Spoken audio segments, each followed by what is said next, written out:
आज हमारा ये बेटा एपिसोड नंबर 3 होगा, कंजम्पशन फंक्शन। यूनिट चल रहा है हमारा ADAS, ठीक है। आज हम सीखेंगे कि कंजम्पशन कैसे काम करता है। कंजम्पशन फंक्शन, देखिए सबसे पहले कंजम्पशन फंक्शन को आपको समझना है। कंजम्पशन फंक्शन क्या होता है? Functional relationship. एपिसोड नंबर 3 है आज के लिए इस chapter. Functional relationship between consumption and income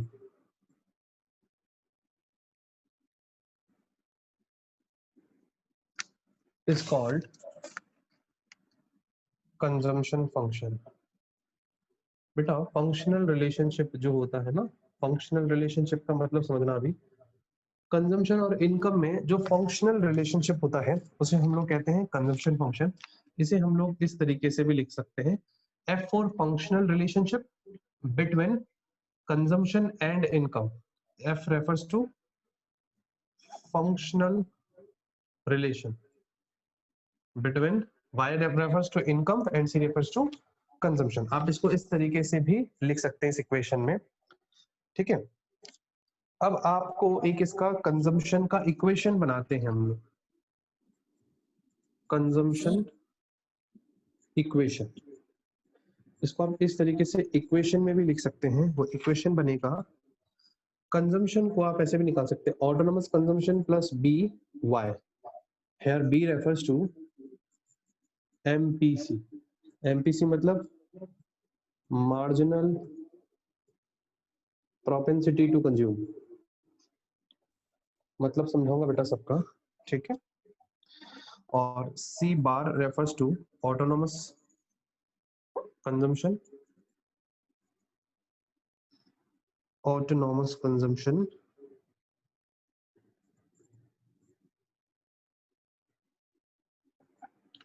देखिए बच्चा, मैं सिर्फ आपको इतना बताना चाहता हूं कि कंजम्पशन फंक्शन हमें यह बताता है, एक सेकेंड, ब्लर हो रहा है, ब्लर सभी का हो रहा है, वेट कर ले।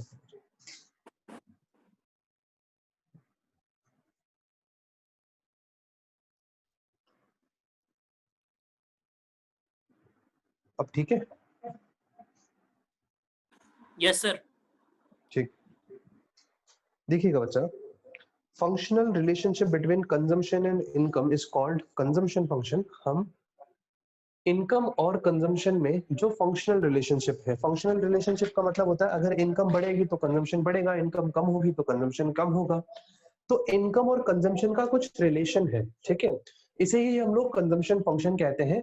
इसको इस तरीके से भी आप डिनोट कर सकते हो, C equals to F bracket में Y। इसका कंजम्पशन का एक इक्वेशन बना सकते हैं, autonomous consumption plus B Y. B बोले तो MPC और C बार बोले तो ऑटोनोमस कंजम्पशन। MPC क्या होता है, ऑटोनोमस कंजम्पशन क्या होता है, धीरे धीरे सब क्लियर होगा। इससे पहले आप आइएगा इसके शेड्यूल और डायग्राम पे, फिर उसके इम्प्लीकेशंस पे। एक बार एसएस ले लीजिए इतना बच्चों,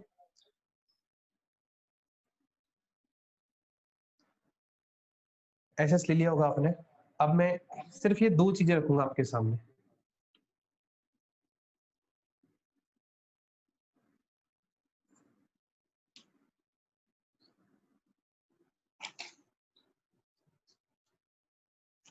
देखिए बच्चों, हम लोग कंजम्पशन का शेड्यूल बना रहे हैं।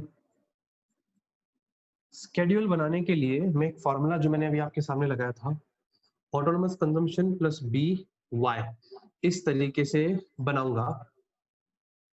इसके लिए गिवन क्या है हमारे पास, सपोज करके मैं लिख रहा हूं, suppose autonomous consumption is 10 and B that is MPC is 0.5। MPC का मतलब मैं आपको शॉर्ट में बता देता हूं, हर एक एक्स्ट्रा रुपए की इनकम में से मैं कितने रुपए खर्च करता हूं। मार्जिनल प्रोपेंसिटी टू कंज्यूम मतलब 1 रुपए की एडिशनल इनकम में से, मार्जिनल प्रोपेंसिटी टू कंज्यूम का मतलब 1 रुपए की एडिशनल इनकम में से कितना एक्स्ट्रा खर्चा किया जाता है, उसे कहते हैं एमपीसी। ठीक है, तो हम मान रहे हैं कि 1 रुपए में से 50 पैसे हम खर्च करते हैं और 50 पैसे बचा लेते हैं, वो एमपीएस कहलाता है, जो बचा लेते हैं। अब मैं इसी के बेसिस पे इनकम ले रहा हूँ 0, 10, 20, 30, 40, 50 और 60। हाँ बच्चा बोलिए। सर एक बार एमपीसी वापस बता दो ना। 1 रुपए की एक्स्ट्रा इनकम अगर मुझे होती है तो उस 1 रुपए की एक्स्ट्रा इनकम में से मैं कितना पैसा कंजम्पशन के ऊपर खर्च करता हूँ, उसे कहते हैं एमपीसी। ये एक 0 से लेके 1 के बीच में आता है। मतलब 1 रुपए की एक्स्ट्रा इनकम में से मैं 50 पैसे खर्च करता हूँ, मतलब आधा पैसा खर्च करता हूँ मैं। समझ गए? ऐसे ये भी पूरा टॉपिक है, आगे बताएंगे। ये तो सिर्फ शॉर्ट में मैंने यूज में लिया है, क्योंकि यहाँ पे मैं आपको इस तरीके से बता रहा हूँ। वाई दिया हुआ है ऑटोनोमस कंजम्पशन। ऑटोनोमस कंजम्पशन का मतलब होता है मिनिमम, आप चाहे आपके पास 1 रुपया हो या ना हो, 0 लेवल ऑफ इनकम पे, जब आपकी इनकम 0 हो तब आपका ऑटोनोमस कंजम्पशन वो कहलाता है। 0 लेवल पे जो भी कंजम्पशन होता है उसे ऑटोनोमस कंजम्पशन कहते हैं। ठीक है, मैंने ऑटोनोमस कंजम्पशन सी बार ले लिया, और MPC that is B small B, ये 0.5 है। मैं सब में 0.5 ले लेता हूं, और मैं इससे बनाता हूं कंजम्पशन। कंजम्पशन का formula autonomous consumption plus B Y. तो देखिएगा, autonomous consumption 10 plus B is 0.5 into Y, इसकी इनकम 0 है तो कितना बनेगा, ये 0 प्लस 10, 10। ऐसे ही ऑटोनोमस कंजम्पशन सब में 10, ये 0.5, बस इनकम बदलता जाएगा। अब इनकम 10 है, 10 से 0.5 को मल्टीप्लाई करेंगे 5 और 10 15, 10 प्लस 0.5 इंटू इनकम है 20 इस बार, तो 10 10 20 हो जाएगा। 10 प्लस 0.5 इंटू 30, ये 25 हो जाएगा। 10 प्लस 0.5 इंटू 40, ये 30 हो जाएगा। ऐसे ही हम सारे कर लेंगे। 10 प्लस 0.5 इंटू 50, 35 हो जाएगा। 10 प्लस 0.5 इंटू 60, 40 हो जाएगा। बच्चा मैं चाहता तो इनकम और कंजम्पशन आपको डायरेक्ट बता सकता था, बट मैंने इस फॉर्मूला से, इस इक्वेशन से आपको क्रिएट करके बताइए। ठीक है, आप डायरेक्ट भी लिख सकते थे इनकम 10, 20, 30, 40, 50, 60 और कंजम्पशन 10, 15, 20, 25, 30, 35, 40। 10 से स्टार्ट करते, 5-5 का गैप लेते। मैंने स्केड्यूल इस इक्वेशन को लेकर के बनाया ताकि आपको इस इक्वेशन का मीनिंग भी समझ आए। एक बार एसएस ले लो, इसके बिहाफ पे अब मैं एक डायग्राम बनाने वाला हूँ, कंजम्पशन कर्व बनाने वाला हूँ, जो कंजम्पशन फंक्शन है ना उसका कर्व बनाने वाला हूँ।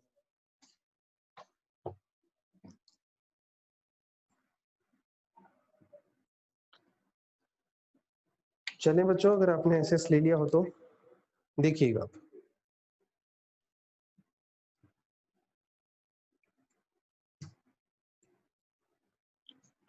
समझना, बड़ा मजा आएगा अब इसमें।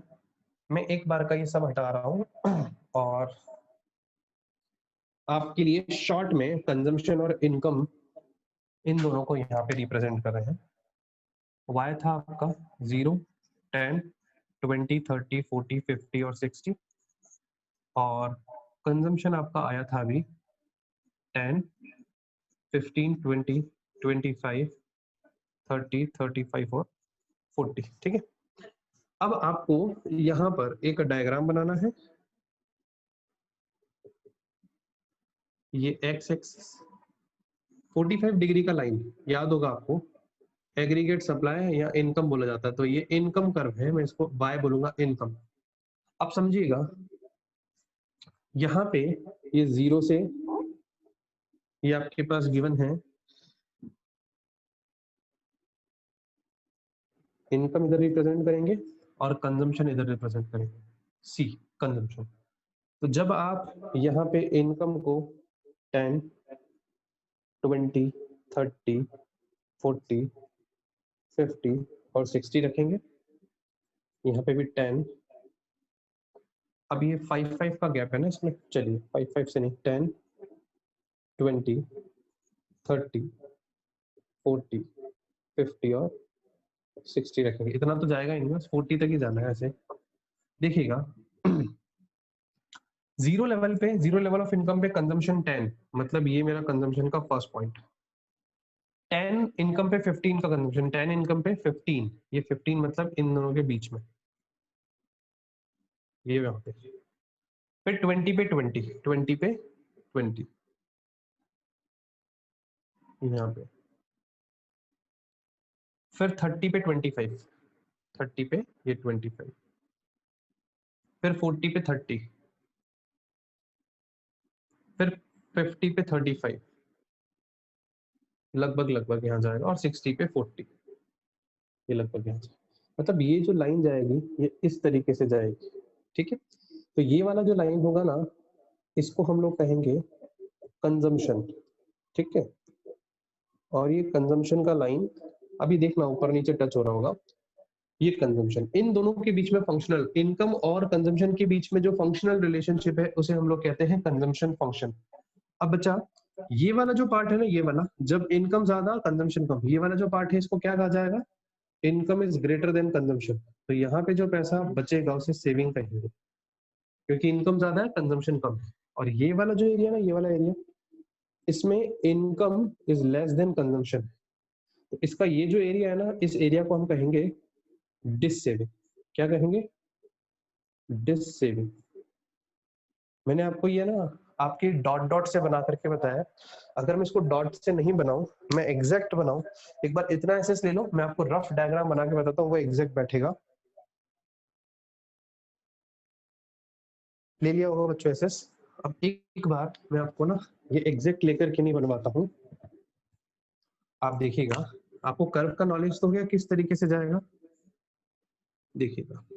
इनकम, यहाँ पे इनकम शो करते हैं एक्स एक्सिस पे, यहाँ पे कंजम्पशन, ठीक है। ये है आपका y यानी इनकम, और ये है आपका कंजम्पशन। ये इस तरीके से जाता है, ये पॉइंट जहाँ पे मिलता है उसे ई पॉइंट कह दीजिए। इनकम और कंजम्पशन बराबर, break even point, no saving, इसे क्या बोलते हैं, यहाँ पे नो सेविंग, कोई सेविंग नहीं हो रही, जितना कमा रहे हैं उतना ही उड़ा रहे हैं, यानी उतना ही खर्च कर रहे हैं, नो सेविंग पॉइंट। और ये वाला जो पॉइंट है, यहाँ पे income is greater than consumption है, तो यहाँ पे जो डिफरेंस है वो सेविंग कहलाएगा, हम पैसा बचा रहे हैं। और इधर वाला जो पॉइंट है ये वाला, यहाँ पर अगर आप देखो, consumption is greater than income, इस पॉइंट पे, ये वाले पॉइंट पे, तो इसी को कहेंगे डिस सेविंग, ठीक है। इतना आप अपने पास नोट कर लीजिए, ये इसका परफेक्ट डायग्राम। इसे बीईपी कहते हैं, ब्रेक इवन पॉइंट, जहाँ पे कंजम्पशन और इनकम दोनों बराबर है।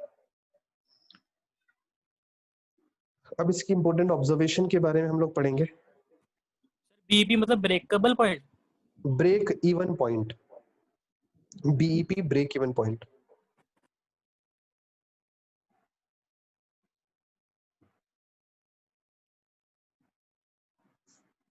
देखिएगा इसकी इंपॉर्टेंट ऑब्जर्वेशन की तरफ हम आ रहे हैं।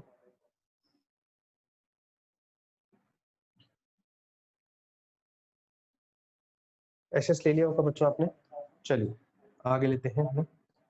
अब बेटा इसमें हम जो स्टार्ट कर रहे हैं वो है इनकी इंपॉर्टेंट ऑब्जर्वेशन, यहां से स्टार्ट करते हैं। देखिए इंपॉर्टेंट ऑब्जर्वेशंस, पहला पॉइंट, ये जो y वाला लाइन है ना, 45 डिग्री लाइन, ये इनकम लाइन है। अपन लिखेंगे 45 degree line is a income line, इसको इनकम लाइन कहा जाएगा। दूसरा, ये सी डैश कर दीजिएगा इसको, इस कर्व को सी और सी डैश बोल दीजिएगा। C dash is a consumption curve,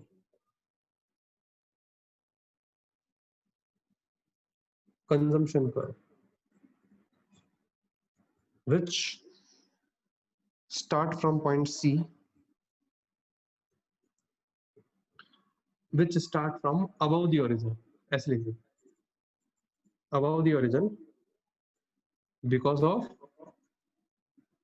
autonomous consumption, autonomous consumption। Same line जो कंजम्पशन वाले में मैंने आपको लिखवाई थी, ये जो सी डैश है, ये कंजम्पशन कर्व है, ये अबव दी ऑरिजिन स्टार्ट होता है बिकॉज ऑफ ऑटोनोमस कंजम्पशन, या ऑटोनोमस कंजम्पशन की वजह से ऊपर से स्टार्ट होता है, ठीक है।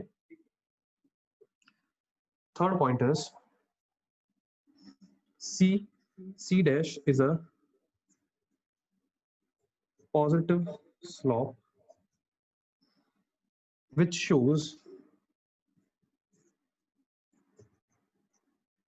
consumption increases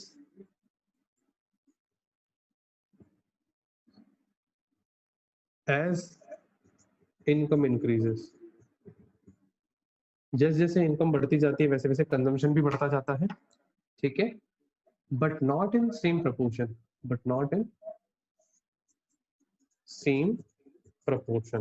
मतलब इनकम अगर ज्यादा बढ़ेगी तो हम ऐसा नहीं कि खर्चा ज्यादा बढ़ा देंगे। देखिए आप इधर देखिएगा, इनकम आपकी इधर 20 थी, आपका कंजम्पशन 20 था, जब आपकी इनकम 20 से जस्ट डबल, ये 2 टाइम इनकम हो गई 40, क्या आपका कंजम्पशन 2 टाइम हुआ क्या? नहीं सर, कंजम्पशन तो केवल 1.5 टाइम्स हुआ। तो ये हमको आपको बताना चाह रहे हैं कि कंजम्पशन उस प्रपोर्शन में नहीं बढ़ता जिस प्रपोर्शन में इनकम बढ़ती है, ठीक है। सर हाँ बेटा, ये ई पॉइंट है वो 20,20 है क्या? हाँ ई वाला 20 का मैं लिखवा ही रहा हूँ, ये नेक्स्ट पॉइंट यही है। Point E is a break even point because at this point consumption is equals to income is equals to 20, ठीक है।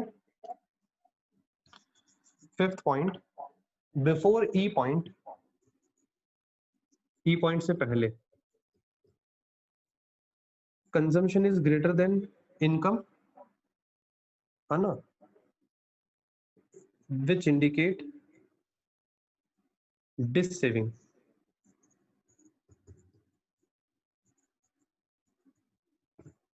और sixth, after point E income is greater than consumption which indicate saving। बस इतना सा 6 points आपको लिखने इसके important observation. लिख लिया होगा बच्चों इतना आपने, आई मीन आपने एसएस ले लिया होगा।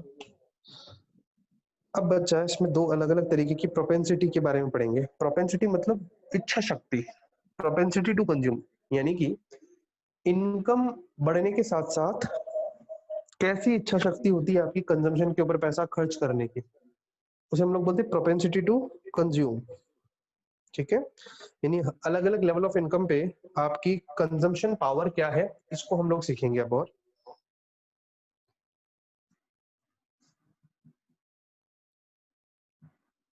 बेटा 5:45 हो गए हैं, ये प्रोपेंसिटी टू कंज्यूम हमारा नेक्स्ट डे का टॉपिक है। एक एक टॉपिक डेली हम ले रहे हैं, तो आज के वीडियो में सिर्फ इतना ही। हम लोग अब इसके बाद अकाउंट्स के लिए कनेक्ट हो रहे हैं, है ना सब बच्चे। तो आप लोग डिस्कनेक्ट हो जाए और फिर कनेक्ट हो जाए अकाउंट्स के लिए, बिकॉज अकाउंट्स का फिर टाइमिंग कम बचेगा हमारे पास।